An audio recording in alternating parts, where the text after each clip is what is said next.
All right, thank you all for coming. We'll go ahead and get started. Welcome to day 4, Bridges to Success Equity Week webinar series.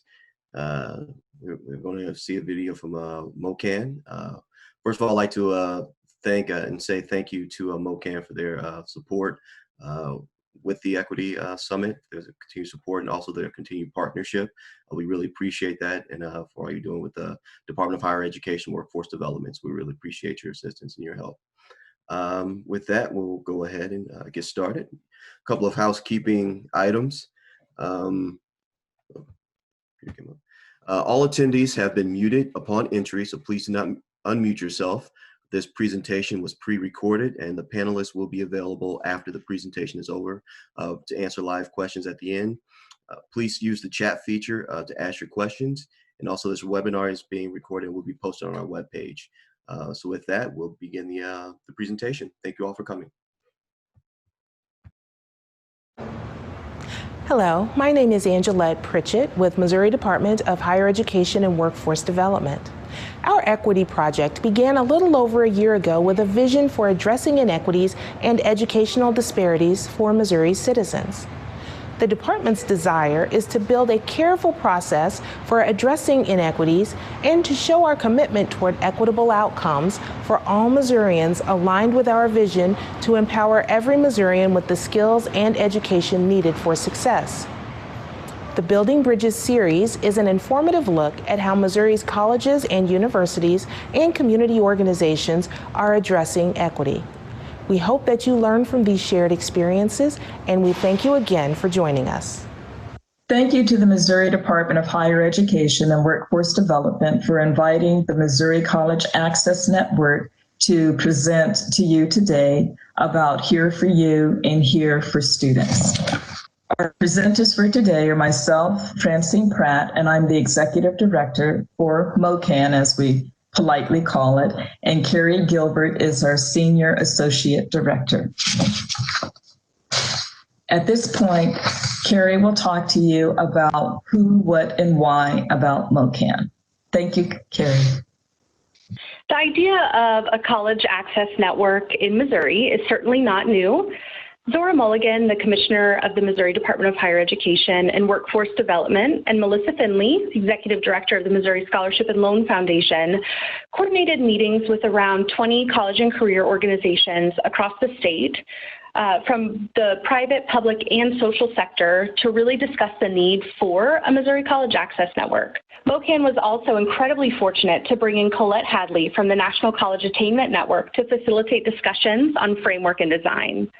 This planning committee determined that a focus was needed for students and those who serve students. So in particular, we're really looking at students of color and Pell-eligible students. With all of these great Missouri organizations at the table, the structure of MOCAN began to take shape. It was important for MOCAN to have an independent structure, while also ensuring that stakeholders kept their unique programs and identities separate. MOCAN is not here to duplicate, but instead to elevate the fantastic programs and services already rooted in Missouri, while filling any gaps at the regional and statewide level.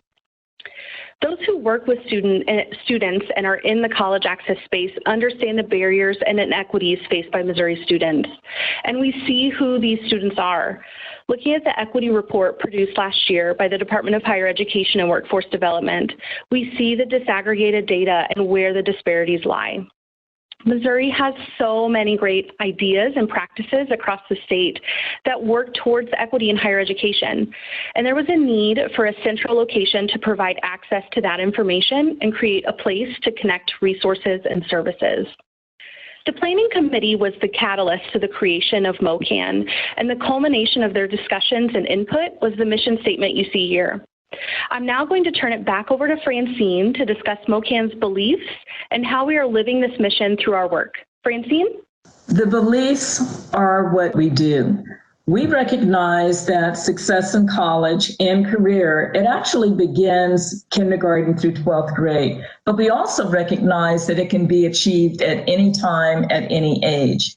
And so when we use the term college, we're actually thinking about that the additional educational opportunities beyond high school. So that refers to post-secondary credentials such as a technical certificate, academic degrees, and even industry-specific certificates. And so the post-secondary opportunity and that attainment is what is going to help us build a critical pathway to equitable opportunities and a robust economy with healthy communities.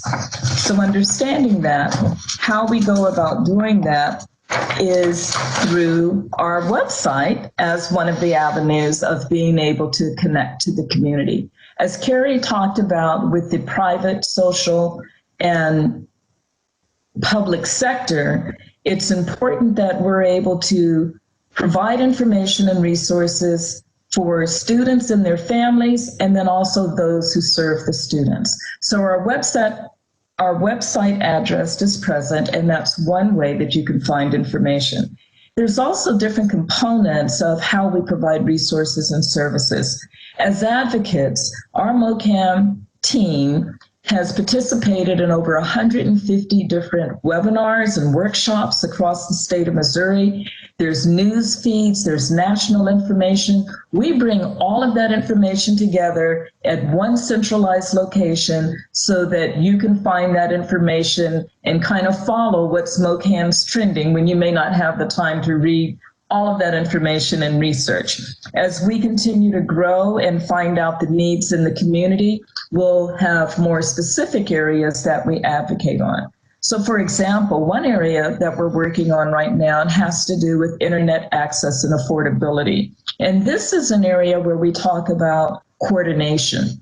MOCAN had the opportunity to coordinate with Department of Higher Education, Workforce Development, and DESE to identify what were those challenges when all of the classes went online, whether it was through K through 12 or whether it was in higher ed. And we immediately started thinking of everything that we couldn't do. And by coordinating and leveraging each other's expertise, we were able to focus on what we can do. And so that's one of the ways that MOCAN serves as a convener and a conveyor of information so that we have a centralized location where people can find information and resources. Again, we want to bring forward the best practices that are across the state, not duplicate what's already existing.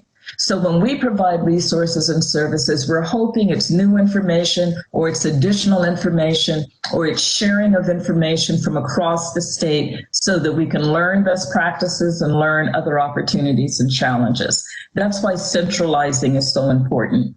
One area that we are focusing on in centralizing has to do with scholarships. So we've been working with Scholarship Central, and we've actually created a portal within our website on MOCAN that is growing that will very soon have one area for national scholarships, another one for state, another one for private, which is where Scholarship Central comes into place. And then we want to create another portal for institutions that may want to have their internal scholarships and deadlines accessible. And so that's an area that we look at for centralizing.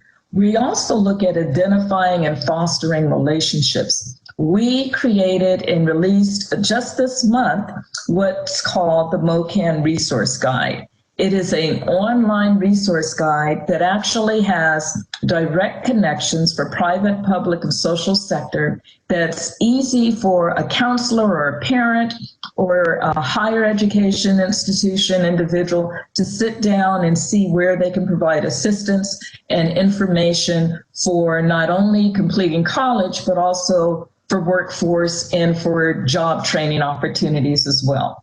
Because as we all know, there's different pathways, but excuse me, sorry. We all know that there's different pathways to that post-secondary attainment. And sometimes that could be through a 2-year college or 4-year college or a trade school. We want to make sure that whatever that hope is that that student has for what their dreams are, that we're able to build a trajectory for them to achieve that. Not so much someone telling them, here's what we think you need to do, but giving them opportunity for what they may want to do and how they want to move forward.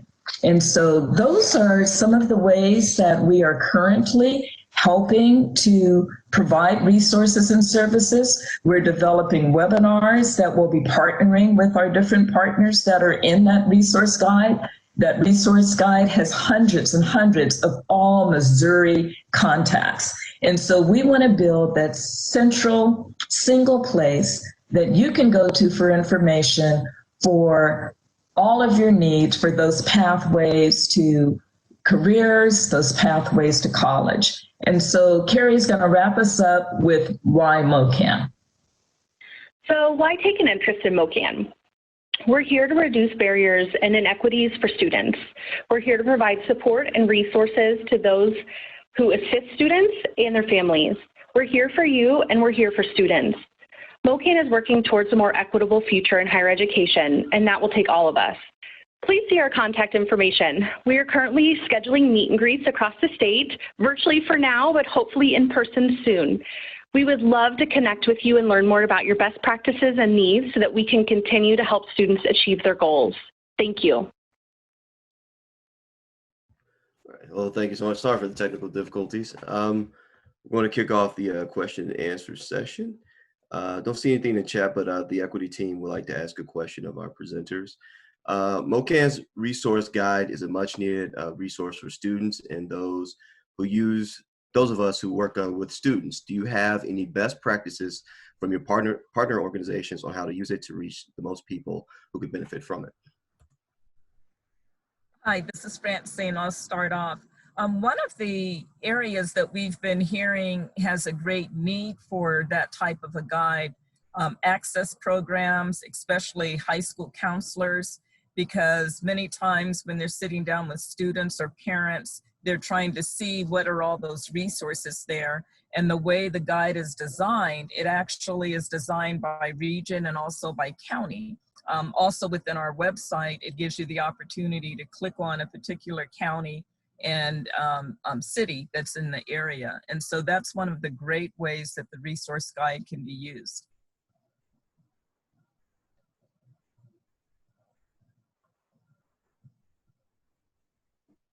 All right, thank you for that. I don't see any other questions at the moment. Keri, do you want to piggyback off that or add anything to what Francine just said? No, that summed it up. It's just a cool. kind of a repository for all of those great things. Cool. So, yeah. Great. Good. Actually, I do have a couple questions. Sorry about that. Another question that's coming. Can you talk about how the Show Me Scholars and Tech Masters initiative works? Can you share a success story from that? I don't have any information on that yet, but I'll definitely look into that. Keri, do you have any information on that? That has not been something that we have started to gather those success stories on. So check back, and we would love to talk to some of the alumni from that program, absolutely, to kind of start that off. But at this point, we don't have anything together, but shortly. Great. And do you plan to incorporate the FAFSA in any information that you have? We definitely do. We're actually working in partnership with a FAFSA competition that's taking place that will start soon across the state. And Keri is actually going to create a FAFSA toolkit. And so we will definitely have more information. We actually officially launched August of this year and had our website up by August. And so there will be much, much more to come. Next question is, how do you select your partners? So we started with, when I was on the original planning committee for MOCAN. And so initially there's about 20 partners that I already had to work with. And then from different relationships and different resources, we also have our board of directors. They're from across the state, and they have a variety of resources and expertise. And so when we talk about partners, at this point, we really believe that we're partners to anyone who's doing this work. As far as going forward, when we start doing our webinars and we start having workshops, we will more than likely have partners who have done some great work in that area, where there's some best practices. or it could be work that other people may not know about. And so we don't have a standard template for how we're going to select partners, but anyone on this call, if you want to partner with us and let us know what you're doing, feel free to contact us. We're more than happy. Awesome, cool. Let's see. Will MOCAN be doing advocacy work, especially around higher education affordability? Yes, that's the short answer. One of the things that we understand with advocacy, you have to do your homework before you actually go forward. And that's one of the reasons why we've participated in so many webinars. And we have a lot of expertise on our board as we develop and go forward and understand where the needs are the strongest, we'll start building around that. And so any of you who are doing work in advocacy right now, where you would like to have us tag along with you and see and hear and learn what you're doing, we're more than happy to do that. I suspect that probably after we've been up for about a year, maybe by next year, we'll start doing some advocacy. But we just want to make sure that before we get out there that we're armed, we know what the facts are, we have the data to support whatever direction we're going to go. We don't believe there's any way that we can move forward in addressing equity, especially for those who need, those who have the barriers, the highest level of barriers and disparities. Advocacy is one of the ways that we're going to have to go. But we just want to make sure that we're going at it the right way with the right information and the right partners. All right, great. Thank you. One more question here. We got another question just came in. One of the recommendations from last year's hackathon at the Equity Summit was to have a common application for all Missouri colleges and universities. Is that an initiative that MOCAN may partner with other organizations on? Actually, we've been meeting with members of Department of Higher Education Workforce Development on Common App, on the existing Common App. And then we just had a meeting this past week with the executive director for Missouri Community College Association. And all of us are going to be meeting to look at what are some opportunities there for two-year colleges and the four-year college, and seeing what works best. We've already received some feedback from some of our workshops and different interactions across the state of being able to create a how-to guide for the Common App, because what we realized, if we are trying to fill out the application, and we work with MOCAN and we've worked in this space across the state, if we're having some challenges, what happens to that student who's first in their family to go to college if they're trying to fill it out? So one of the things that we're working on first is actually creating kind of a how-to guide, and that's something that that will definitely work out. And again, I'll probably keep saying this, if you have thoughts or expertise in that area, or some best practices or ideas, or want to try a pilot in that area, feel free to reach out to us, because that's an area that we've just started exploring for the last couple of months.